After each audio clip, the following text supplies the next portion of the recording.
Hi everyone, my name is Savannah Weiss, and today we are going to talk about transition planning and all the components that is extremely important for student success post-grade school.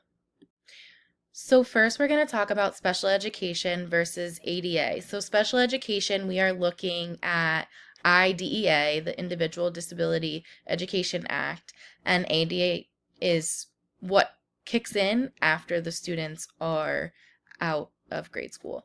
So while IDEA and ADA were enacted for specific purposes at different times, like I just said, both were intended to extend civil rights for people and students with disabilities, so ensuring that they had equal rights just as everybody else.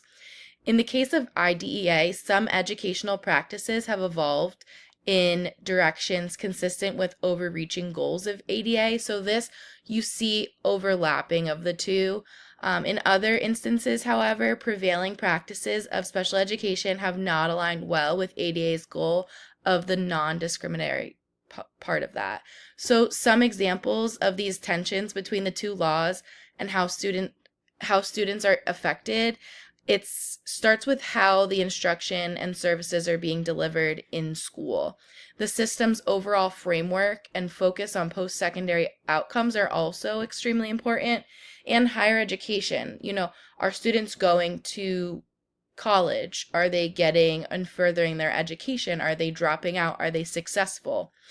Generations of people with disabilities have experienced both the benefit and the challenges of these two laws. So in addition, our society and culture are always forever changing. So these circumstances that we look at are vastly different and forever changing. It's often hard to keep up with as a special educator. With common goals of creating a society of equal opportunity, that's where you see these laws go hand in hand. The overall goal is for acceptance of all people with disabilities. So next is post-secondary education. So this is where we talk about what comes next after students graduate from high school. So when exiting high school, many students with disabilities and their families face challenges in planning the next step. That's always the famous question. So what happens next? In the past, students with disabilities typically did not consider post-secondary education due to limited amount of opportunities. Now, thankfully, we are seeing a change in this because of something called the Higher Education Opportunity Act. So this started in 2008. It was federal financial aid for institutions and colleges to establish and extend their programs for students with disabilities. So this established a new category of higher education programming. It started by funding 27 institutions in 2008, and now there's more than 270 and counting programs like this. Students are often supported in these universities. Peer mentors, and instructors have reported valuing an inclusive campus community as a result of their closeness with students with disabilities. This doesn't mean that students with disabilities on campus necessarily change how campuses perform and all of that, but they are a delight to be there and they are accepted.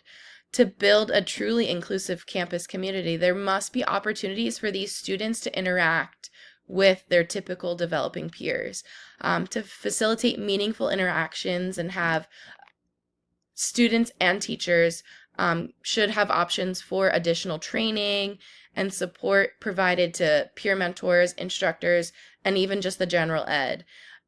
Making them aware of these students makes them feel more comfortable to accept these students, and this is where we see positive interactions for both students with and without disabilities.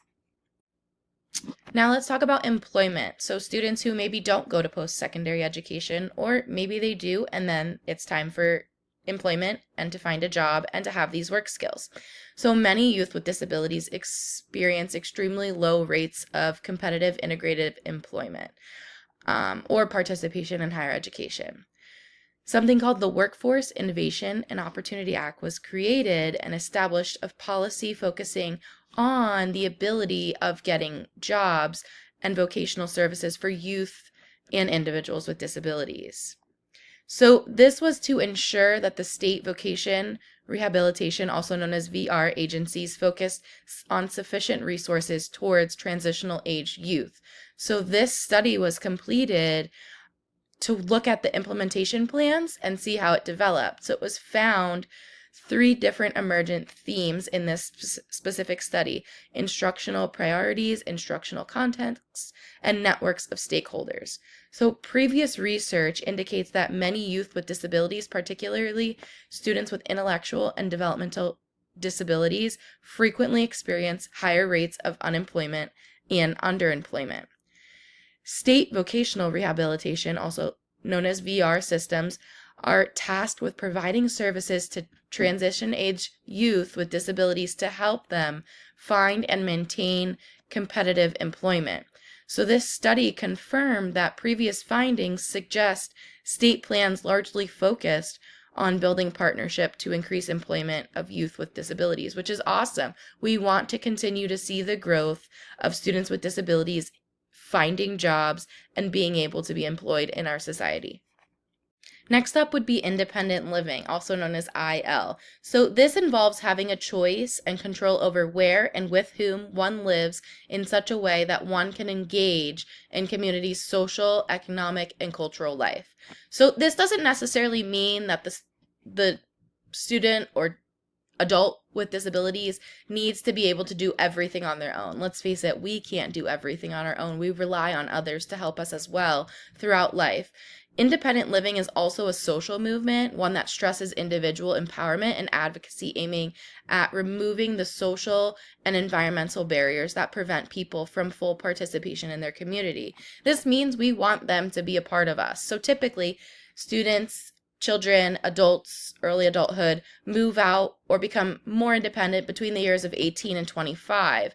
But this doesn't necessarily mean the same thing for students with disabilities.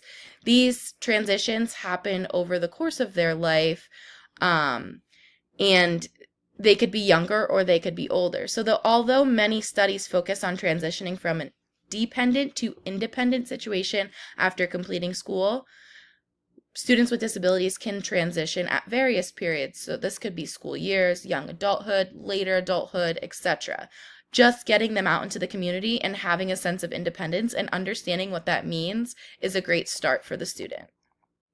So self-determination and self-advocacy. So in secondary, special education, and transition fields, self-determination has received specific and significant attention over the last 30 years. So it has been identified as a predictor of positive in and post school outcomes, including access to general education, competitive employment, and community participation. So for students who receive special education support and services as they engage in transition planning, one way to become more self-determined is to be a part of their IEP process and planning. They should be working towards and creating their goals and where they want to be. It's important for the student to partake in this. It gives them higher expectation, and it also ensures that culturally responsive practices are being used in their current education.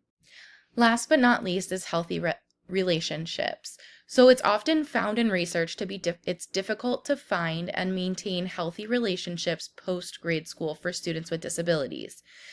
It's also extremely important to teach students what safe looks like, what a safe relationship looks like, how to identify or notice when things don't seem exactly right. This might be a hard concept for students with disabilities, but it's our job as special educators to build this in to our plans and ensure they have a solid understanding before graduating.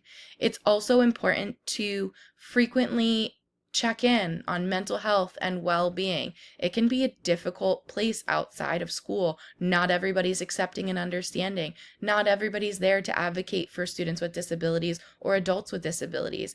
Ensuring that they have a solid understanding before leaving, before graduating, will help them build healthy relationships post-education. Thanks so much for listening. I hope you enjoyed it.